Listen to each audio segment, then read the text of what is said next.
Hi friends, இன்னைக்கு நம்ம இந்த வீடியோவில் சென்னா குனி ஃப்ரை அது எப்படி செய்யறதுன்னு பார்க்கலாம். இது குட்டி குட்டி ப்ரான்ஸு, இது ட்ரை ப்ரான்ஸு.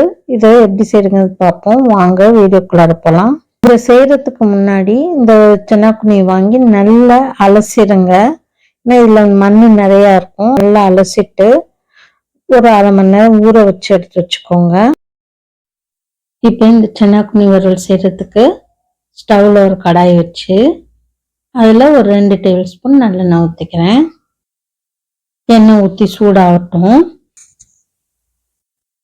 எண்ணெய் சூடானதும் அரை டீஸ்பூன் சோம்பு, அரை டீஸ்பூன் கடுகு போட்டு பொரியட்டும். ஒரு 2 பெரிய வெங்காயத்தை நல்லா பொடியாக கட் பண்ணியிருக்கேன், அதை போட்டுக்கலாம்.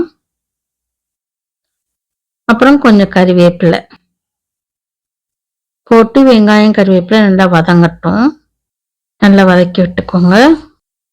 வெங்காயம் வதங்கினதும் ஒரு தக்காளியை நல்லா பொடியாக கட் பண்ணியிருக்கேன், அதை போட்டுக்கலாம். போட்டு தக்காளியை நல்லா வதக்கிக்குவோம். தக்காளி வெங்காயம் நல்லா சீக்கிரம் வதங்கிறதுக்காக நான் இதில் 1 டீஸ்பூன் உப்பு போட்டுக்கிறேன். அப்புறம் ஒரு 1/4 டீஸ்பூன் மஞ்சள்தூள் போட்டு நல்லா இது எல்லாத்தையும் சேர்த்து வதக்கிக்குவோம். தக்காளி நல்லா வதங்கட்டும். அப்புறம் இதில் ஒரு அரை டீஸ்பூன் இஞ்சி பூண்டு விழுது போட்டுக்கலாம். போட்டு இஞ்சி பூண்டோட பச்சை வாசனை போட்டோம். அப்புறம் இதில் ஒரு 2 டீஸ்பூன் மிளகாய்த்தூள், 1 டீஸ்பூன் தனியா பொடி போட்டு இது எல்லாத்தையும் நல்லா மிக்ஸ் பண்ணிக்குவோம். உப்பு ஏற்கனவே போட்டுட்டோம், அதனால உப்பு பார்த்துக்கிட்டு போட்டுக்கலாம். காரம் உங்களுக்கு தகுந்த மாதிரி போட்டுக்கோங்க.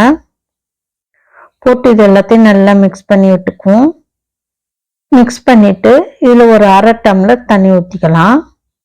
மிக்ஸ் பண்ணிட்டு இதை மூடி ஒரு 5 நிமிஷம் கொதிக்க விடுவோம். போட்டிருக்க மசாலாவோட பச்சை வாசனை எல்லாம் போகட்டும். இப்போ திறந்து பார்ப்போம். நல்ல தக்காளி நல்லா மசிஞ்சு வந்திருக்கு. இது கொஞ்சம் நல்லா கொதிச்சு கொஞ்சம் தண்ணி சுண்டட்டும். இது சென்னா குனி. இது ட்ரை ஃபிஷ், ட்ரை ப்ரான். இதை நல்லா அலசிட்டு ஒரு அரை மணி நேரம் ஊற வச்சுக்கோங்க. அப்போதான் இதில் இருக்க மண்ணெல்லாம் நல்லா அடியில் தங்கிடும். நல்லா அலசி வச்சுக்கோங்க. நல்லா அலசலைன்னா மண்ணாக இருக்கும். அதனால நல்லா அலசிட்டு ஒரு அரை மணி நேரம் ஊற வச்சு எடுத்து வச்சுக்கோங்க. இப்போ இதில் நம்ம அலசி வச்ச இந்த சென்னா குனியை நல்லா தண்ணியெல்லாம் பிழிஞ்சிட்டு போட்டுக்கலாம். போட்டு இதை நல்லா கலந்து விட்டுக்குவோம். நல்லா கலந்துட்டு இது ஒரு 2 நிமிஷம் மூடி வச்சுக்குவோம். இது சீக்கிரம் வெந்துடும், அதனால 2 நிமிஷம் மூடி இருக்கட்டும். இப்போ திறந்து பார்ப்போம். நல்லா தண்ணியெல்லாம் சுண்டி சென்னா குனி வெந்திருக்கு. இதை நல்லா ட்ரையாக வறுத்து விட்டுக்குவோம். இப்போ இது நல்லா ட்ரையாக வறுப்பட்டுருச்சு. இப்போ ஸ்டவ் ஆஃப் பண்ணிட்டு இறக்கிடுவோம்.